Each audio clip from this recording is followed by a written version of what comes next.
Police sources have revealed that the two JDF soldiers who were held during a major drug bust were working for a drug kingpin. Teach them!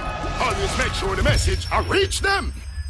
The Jamaica Defence Force and the Jamaica Constabulary Force have both commenced investigations into the Tuesday, October 13th incident in Gutters, St. Elizabeth, in which two soldiers who were reportedly trafficking a large quantity of ganja were arrested by the police during a high-speed chase and gunfight. According to reports, at about 9:30 p.m. on Tuesday, acting on information, a police team, inclusive of members of the JCF's Narcotics Unit and the Westmoreland Division, intercepted a JDF minibus and ordered the driver, a soldier in uniform, to stop. Instead of complying, the driver and his colleague soldier passenger sped away. During a chase, the police were reportedly fired at, and the fire was returned. The back glass of the JDF vehicle was shattered during the exchange of gunfire. When the chase finally ended, the two soldiers reportedly alighted from the vehicle and more shots were fired.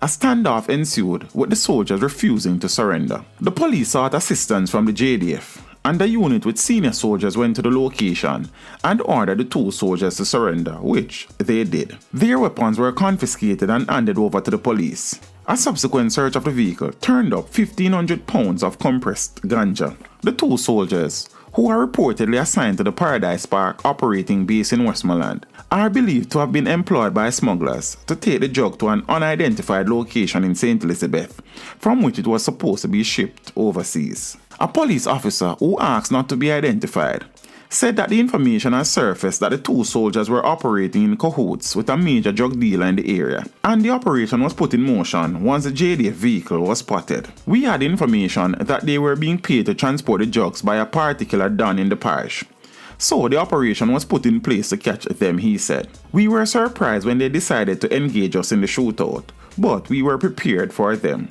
In a statement on Wednesday, October 14th, the JDF acknowledged playing a role in apprehending the soldiers, who will also face disciplinary actions by the army. The JDF said that the operation and arrest were demonstrative of its robust internal monitoring system, as well as the strength of its continued partnership with the police. Meanwhile, a resident of Gutters said that the incident was surprising. "We never know a soldier do them things they do," the resident said of the smuggling attempt, calling the gun battle between the cops and soldiers a big joke. Teach them! Hey, yo, hello! Send the message and make it reach them. It's teach them. Right here, Warlord representing. Thank you for watching. Like the video before you go. Please subscribe if you haven't done so. And remember to share the video with your friends and family. And browse the channel for more quality content. Until next time, walk good, my friends. Teach them!